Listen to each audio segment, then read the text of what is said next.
Nais ko lang pong itanong kung gaano katagal mamunga ang lychee at longgan kung seed grown. Ayan po, wag na po kayo pumasang mamumunga ang inyong Lychee tsaka longgan? Longgan, no? Kasi yan, para sa akin, 99% lalaki pag galing sa buto.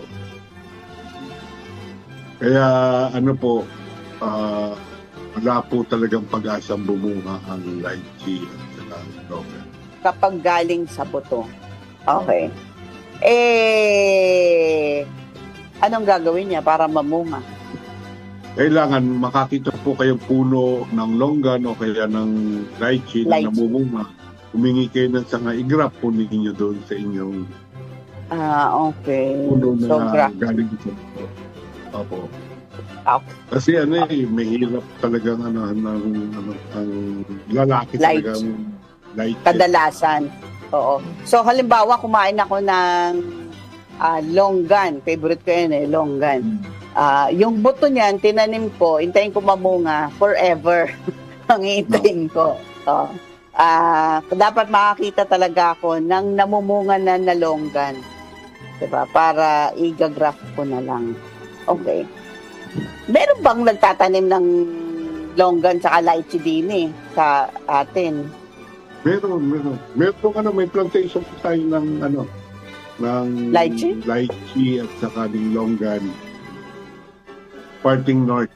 Kasi binisita na namin noong ni Boss Saksaria noon. Okay. Pero foreigner ang nagmamanage. Okay. O kasi parang hindi siya ganun kadami, 'di ba? Kapag punta ka sa palengke, biya ka makakalakita ng lychee tsaka longga. Nung dati, yung lychee, ayoko talaga siya. Parang hindi ko siya gusto. Kasi nga, ang alam ko lang lychee kasi nasa lata na, Kuya Ramil eh. Diba? Process na, nasa lata na. So, yun yung alam ko. Pero masasanay ka din dun sa lasa. You know? And hanggang sa nakatikim ka nung gusto mo binabalitan. Tsaka yung longgan, alam mo bang naging familiar lang ako sa longgan Matanda na ako. As in, siguro mga last 10 years lang yung longgan. Saka ako siya na-love. Longgan naman, hindi rin naman natural dito. Hindi natural dito. Kaya parang ganun. Kaya siguro, hindi ko rin alam. Mga 30 years ago.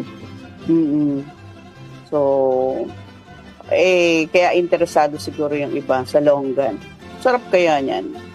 So, ayan po, Sir Ponching. Hanap na lang po kayo ng namumunga daw po na lychee tsaka longgan. Tsaka nyo i-grab dyan sa mga tanim ninyo. Kasi kung galing po sa buto, it takes forever.